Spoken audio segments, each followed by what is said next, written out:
Blackmailing का phone आया था। वो कह रहा था कि वो चौक के बाहर खड़ा है और कह रहा है कि अगर मैं जल्द से जल्द उसके पास पैसे लेके नहीं पहुंची तो वो घर में आके सबको बता देगा। देखो तुम टेंशन मत लो, ऐसा कुछ भी नहीं होगा। आओ चलकर देखते हैं। कहाँ?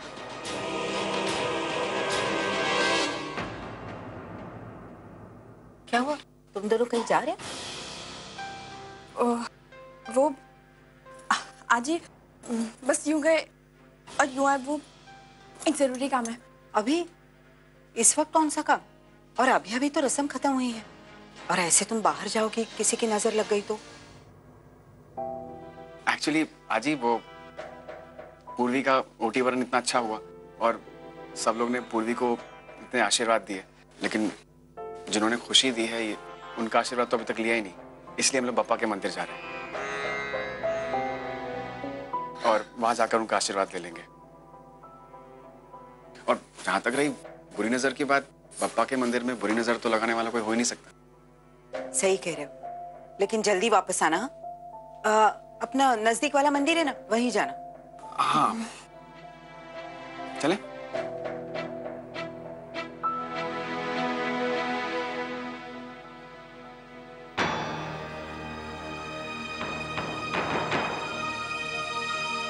मिश्री, आर यू श्योर उसने तुमको यहीं बुलाया था? हाँ उन्हें उसने मुझसे कहा था कि वो मुझे पार्क में मिलेगा स्टैच्यू के पास, मगर यहाँ तो। संभाल के उतरो।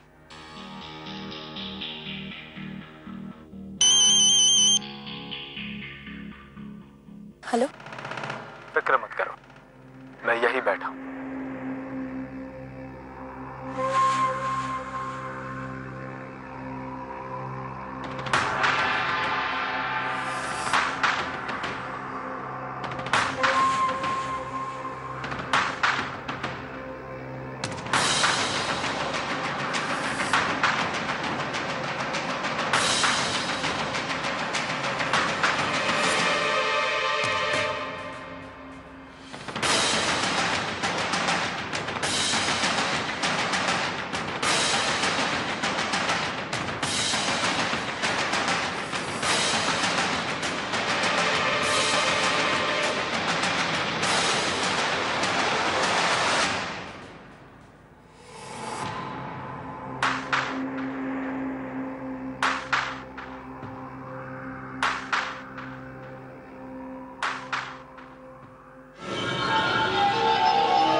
कैसी हो पूर्वी?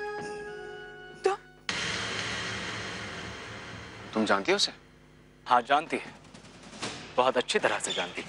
लेकिन मैंने कभी एक्सपेक्ट नहीं किया था कि तुम ऐसी गिरी हुई हरकत कर सकते हो। वेल पूर्वी, तुम आज भी मुझसे एक्सपेक्टेशंस रखती हो, ये जानकर हैरानी हो रही। आप डॉक्टर ओनिर हैं। मुझे जानकर खुशी हुई कि आप भी पूर्वी के बच्चे के असली पिता के बारे में जानते हैं। आई होप मुझे आपको मेरे और पूर्वी के रिश्ते के बारे में बताने की जरूरत नहीं। एनीवेज, मैं यहाँ किसी और काम से आया हूँ। पैसे।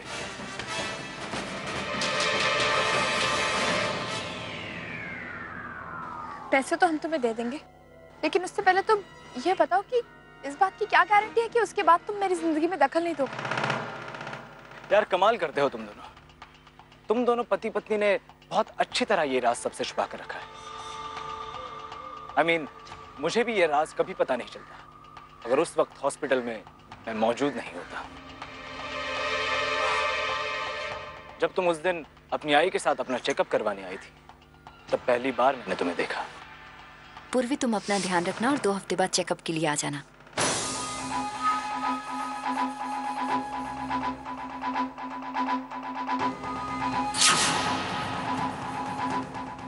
पूर्वी, ये तो प्रेग्नेंट है। इसकी शादी कब हुई? जितना कि मुझे याद है 6 महीने पहले इसकी और अर्जुन की शादी टूट गई थी और फिर अर्जुन ने ओवी से शादी कर ली। तब से इसकी कोई खबर नहीं।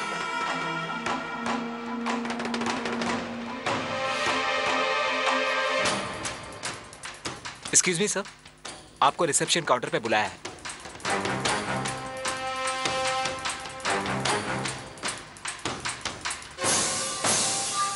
सर, आपने लेबोरेटरी डिपार्टमेंट की अकाउंट्स फाइल मांगी थी ना? ये रही वो फाइल, प्लीज चेक कर लीजिए। ओके।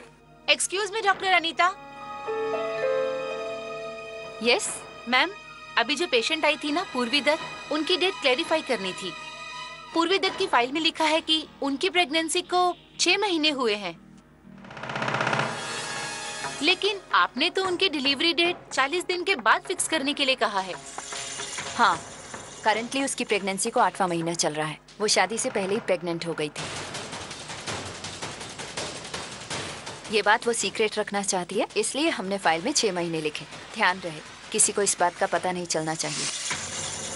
वेल, जितना कि मुझे याद है पूर्वी, तुमने 7 महीने पहले अर्जुन के साथ एंगेजमेंट की थी। तुम अर्जुन से शादी भी करने वाली थी, लेकिन फिर मुझे पता चला कि तुम्हारी शादी किसी ओनिर दत्त से हो गई है। तब जाकर सारी सच्चाई खुलकर सामने आ गई और तुम्हारा ये प्रेगनेंसी का राज भी मुझे पता चल गया। आई मस्ट से पूर्वी, तुमने अपने लिए बहुत समझदार पति चुना है। हो गई तुम्हारी बकवास?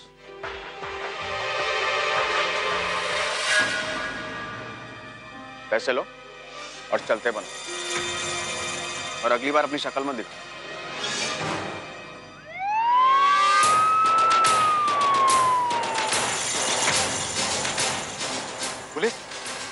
पुलिस को किसने बुलाया? वो ना, पकड़ो उसे। पैसे दो जल्दी, थोड़ा पैसे।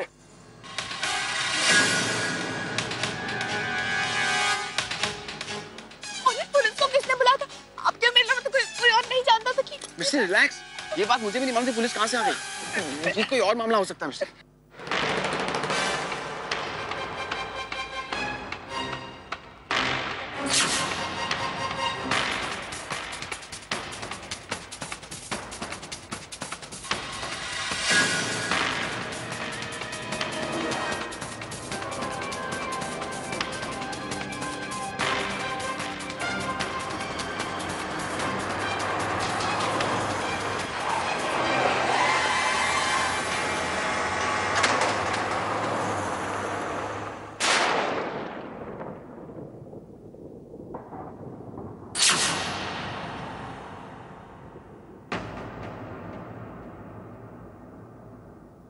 पीछे हटो जरा। देख रहे सांस चल रही है इसकी?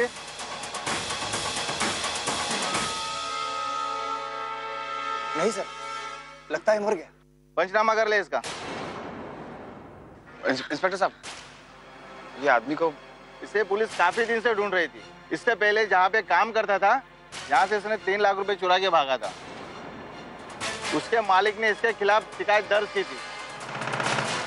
आज हमें पता चला कि इस एरिया में आने वाला है, तो हमने ट्रैप लगाया। किस्मत खराब थी, मर गया।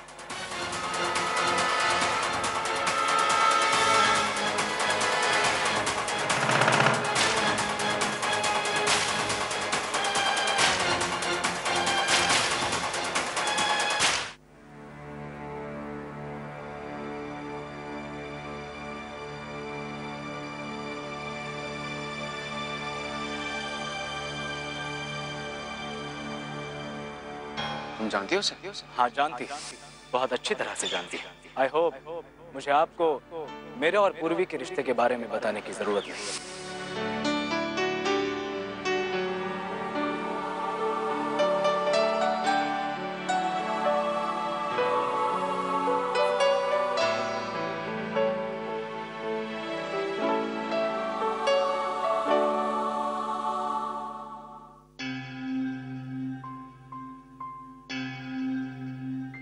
क्या हुआ मिस्ट्री? तुम रुक के गई? Owner, I am really sorry. वो मैंने आपको विनय के बारे में कुछ नहीं बताया। देखिए, ऐसा नहीं है कि मैं आपसे कुछ छुपाना चाहती थी, बस विनय मेरी जिंदगी से इतनी दूर जा चुका था कि मुझे बिल्कुल भी एक्सपेक्टेड नहीं था कि वो इस तरह से मेरी जिंदगी में वापस आएगा। मिस्ट्री, हम ये सब अंदर चलकर भी बात कर सकते हैं? नहीं ओनर, प्लीज मुझे अभी बात करनी है। आप प्लीज मेरी बात सुनिए। ओनर, विनय से मेरी शादी होने वाली थी।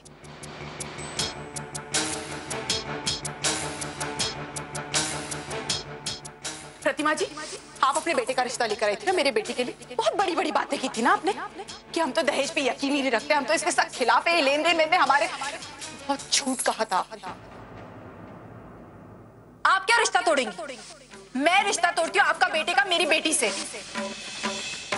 लेकिन एक बात मेरी समझ में नहीं आ रही सर, अगर आपको यही सब करना था तो आपने हमारी सगाई बचाने की इतनी कोशिश क्यों की? और विनय के उस बदतमीजी की वजह से उसे कंपनी से बाहर निकाल दिया गया था। लेकिन owner, I am really sorry. It's okay, इसमें तुम्हारा कोई दोष नहीं है। थैंक यू ओनर, आप हमेशा मेरा साथ देते हैं। ओनर, आप एक बात बताइए, आप हमेशा मेरा ऐसे ही साथ देंगे ना? ऑफ कोर्स मिस्टी, ये भी कोई पूछने वाली बात है? मैं तुम्हारा साथ कभी छोड़ सकता हूँ भला? नेवर।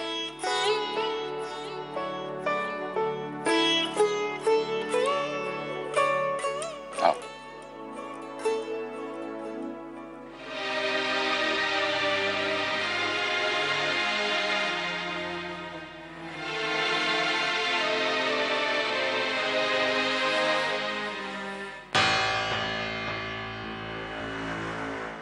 कहाँ थे तुम दोनों? यहाँ नजदीक वाले मंदिर में ही गए थे ना, फिर इतनी देर क्यों? दरअसल पूर्वी की जिद थी कि उसे भगवान के दर्शन किसी भी हालत में करने हैं, तो हम लोग लाइन में लग गए। लेकिन भीड़ इतनी ज्यादा थी तो लाइन में लगकर भी कुछ फायदा नहीं हुआ, बस ऐसे ही दूर से दर्शन करके आ गए।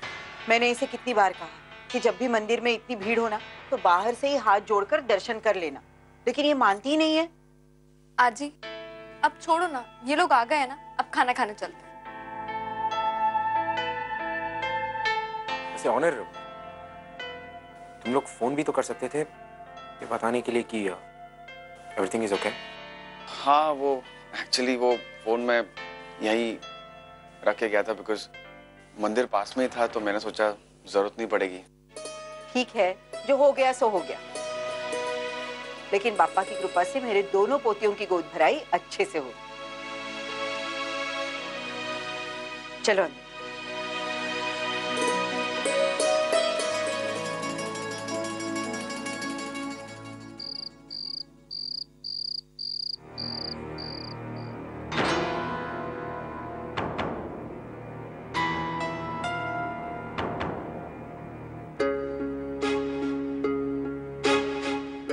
ओनर, क्या हुआ, आप अभी तक सोए नहीं? मिस्टी, अब वक्त आ चुका है, हमें शहर जल्द से जल्द छोड़ के जाना होगा।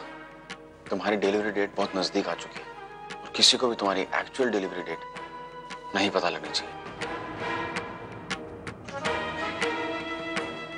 ठीक है, मैं कल आई से इस बारे में बात करती हूँ।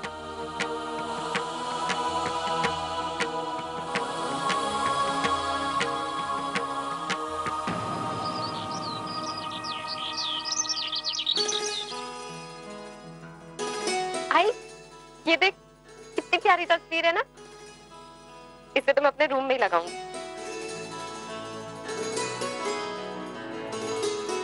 अरे ओनर, पूर्वी,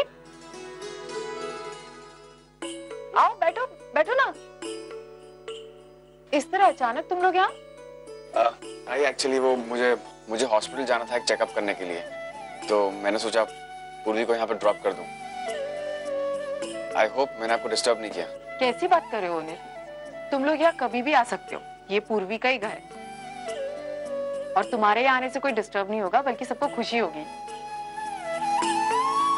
पूर्वी, अच्छा हुआ तुम आई। मैं माई को गिफ्ट से दिखा रही थी गोद भराई की। अब वैसे मुझे थोड़ी शॉपिंग करनी थी, तो तुम कल चलोगी मेरे साथ? ओवी, मैं हाँ, एक्चुअली वो अर्जुन है ना, थोड़ा बिजी है, तो मैंने सोचा कि तुम, इफ यू डोंट माइंड। नहीं ओवी, मैं जरूर चलूंगी।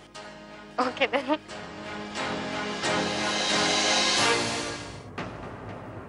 वैसे आई, मैं तुझे एक जरूरी बात बताने आई थी। हाँ बोल।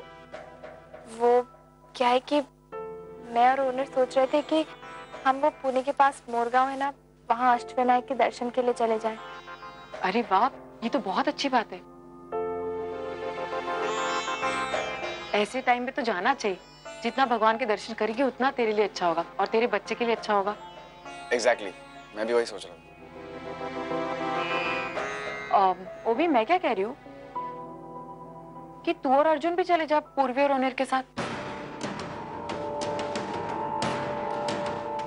देख, मोरेगांव का जो मंदिर है ना, वो बहुत ही जागृत है। तू वहां जाएगी तो तुझे भी आशीर्वाद मिलेगा और तेरे बच्चे को भी आशीर्वाद मिलेगा, है ना?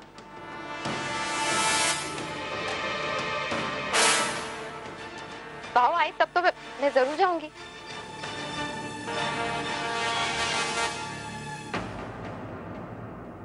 वैसे तुम लोग निकल कब रहे हो?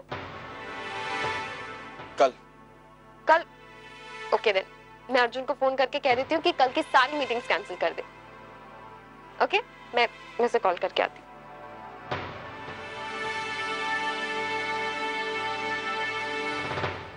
पूर्वी, ओनर, मैं एक बात कहूँ, तुम लोगों ने ओवी में बदलाव देखा? वो कितनी बदल गई है ना।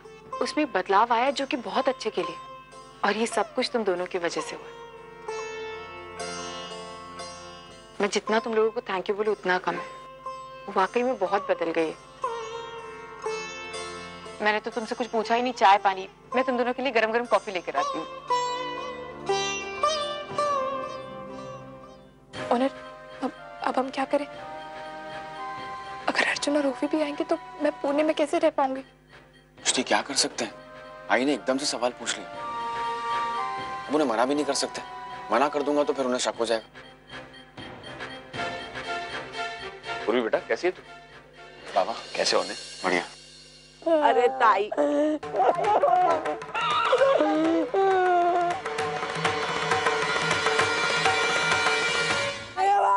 काय केला रे तू? शांत रहो ताई, शांत रहो। रोके तो बेटा वापस कैसा कर सकते मेरे बेटे के साथ? नहीं। क्या हुआ काकी?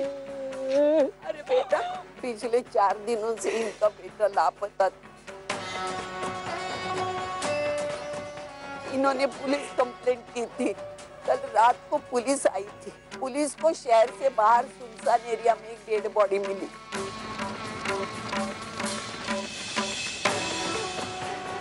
तो पहचान करवाने के लिए इनको लेके गए हॉस्पिटल में, और इनकी बदनसीबी से वो इनका ही बेटा निकला। पुलिस ने बताया सब जांच पड़ताल के बाद कल आपको डेड बॉडी जाएगी। ये बेचारी घर आई और अपने रिश्तेदारों को बताने के पहले, क्रियाकर्म का इंतजाम करने के पहले ही वो नालायक हॉस्पिटल वालों उसकी डेड बॉडी जला दी।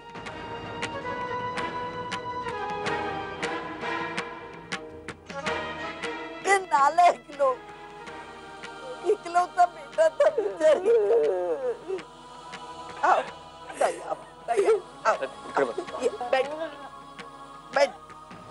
बैठो, रोने का नहीं है, रोना नहीं। अरे काकी, आपने हॉस्पिटल वालों के खिलाफ पुलिस में कंप्लेंट कराया कि नहीं? हमें करनी चाहिए। मानो कुछ तो करना चाहिए हमें। अरे मुझे तो मामला ही कुछ गड़बड़ लगता है। मुझे तो हॉस्पिटल वालों पे शक होता है। उन्होंने कुछ गड़बड़ी की और गड़बड़ी को छुपाने के लिए डेड बॉडी का अंतिम संस्कार कर दिया रहेगा। हाँ, मुझे भी ऐसा लगता है। काकी, आपके बेटे की डेड बॉडी को कौन से हॉस्पिटल ले गए थे? किस हॉस्पिटल बेटा? बताओ ना, बताओ। केवी हॉस्पिटल। केवी हॉस्पिटल। केवी हॉस्पिटल तो बहुत रेप्यूटेड हॉस्पिटल है। इनके बेटे का नाम क्या? वरुण दामू। काकी, आप बिल्कुल चिंता मत करिए। मैं इस मामले की सच्चाई तक पहुंचूंगा और आपको और आपके बेटे को न्याय जरूर मिलेगा।